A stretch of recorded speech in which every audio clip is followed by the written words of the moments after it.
Women do not have the calmness of temperament or the balance of mind to exercise judgment in political affairs. If we allow women to vote, it will mean the loss of social structure. Vote for women! There was a period of time in England where for about 50 years women campaigned for equal voting rights.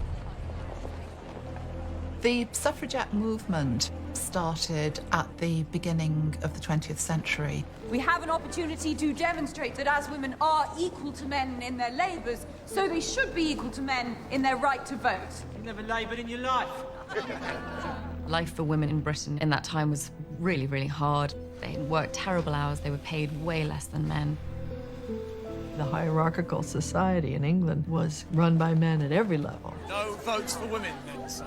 No votes. Sham. Sham! It's a sham! Legitimate means of protest were denied to the suffragettes. So they couldn't attend Liberal Party meetings and make a protest, and they were banned from holding their own meetings because no one would allow them to hire a hall. The media was much narrower in a way. We didn't have radio, we didn't have television, and of course we didn't have Facebook or Twitter or anything like that.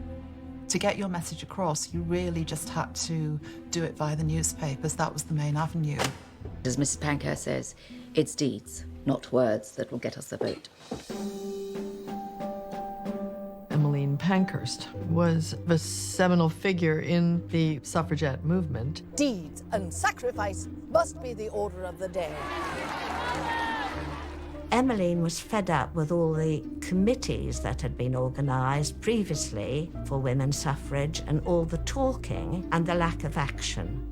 She saw that the only way that women were going to be recognised was if they engaged in the tactics of war and the tactics of men. You're a suffragette, Mrs. Early? Yes, but I consider myself more of a soldier. The militant arm of the movement were burning down buildings, pillar boxes. I mean, it was extremely shocking. They thought we have to get into the headlines because we got to make women who were reading the papers sit up and consider whether it was right that they didn't have a vote. This isn't time to stand down. No, we push on. Capitalise on press interest. The press do nothing but scorn and mock us. They scorn and mock us because they feel our threat. The women's suffrage movement was seen as a threat because it was classless. This movement included women from very well-born, so-called, to laborers and prostitutes and everything in between. And they gathered together. And that was very disturbing to the powers that be. We have reached a state of anarchy we can no longer ignore. We've made some key arrests. Punish those responsible. In whatever way you can.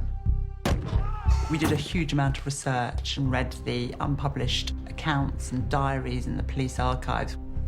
There was a police surveillance unit that they were subjected to. Surveillance really was created to find and to fight and crack the suffragettes. They had these cameras, and some of them were tiny. We said, wow, they looked modern almost. But the one that had a zoom lens, the one that could capture from far off, was quite boxy, it was quite big. And the new advance was that they didn't have to be on a tripod. It meant they were mobile and that you could go quite far away and get a reasonably good image. The suffragette movement was the first to be put under that kind of photographic surveillance. Come with us, please. We're under arrest. There are stories of hundreds being force-fed day in, day out, over months. Thousands went to prison for the cause. The level of police violence. They really did sacrifice their health. They viewed themselves as waging a war. Emily, never surrender. Never give up the fight. The death of Emily Wilding Davison at the Derby, of course, is one of the iconographic moments of the suffragette campaign. The Derby, where Emily Wilding Davison goes and stages her protest, it's this enormous event that happened each year and attracted crowds and crowds of people from all walks of life, and the King attended. Emily Wilding Davison was at a very low ebb in her life. She didn't have a great deal to lose. It's impossible to tell whether or not an individual has committed suicide unless they leave a note. Emily didn't leave a note. Emily!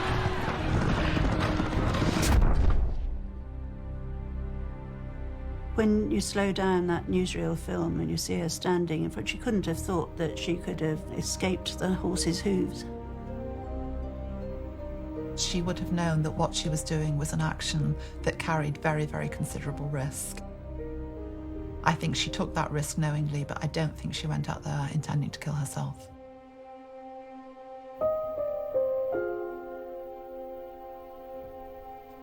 It's inspiring to see what those women were prepared to do for this cause. People thought it was the war that got the vote. But I don't know if they would have got the vote if Pankhurst and the suffragettes had not started the debate so ferociously. One of the things that came about as a result of them getting the vote was that suddenly there were laws changed that allowed women to have parental rights. There were also laws that allowed women to become solicitors, to sit on juries. All sorts of things changed. It hasn't ended, this campaign for equality for women. Again and again, you're seeing a new brand of feminism. You're looking at women like Pussy Riot in Russia and Malala, an incredible girl who stood up for her rights to an education. It's something that's still happening, and people are still going through extraordinary struggle and violence and imprisonment to get their basic human rights. Women globally are joining together on behalf of each other. As you see in the end crawl of the film, where it lists all the countries and when they got the vote, just that alone is striking and brings you up to 2015.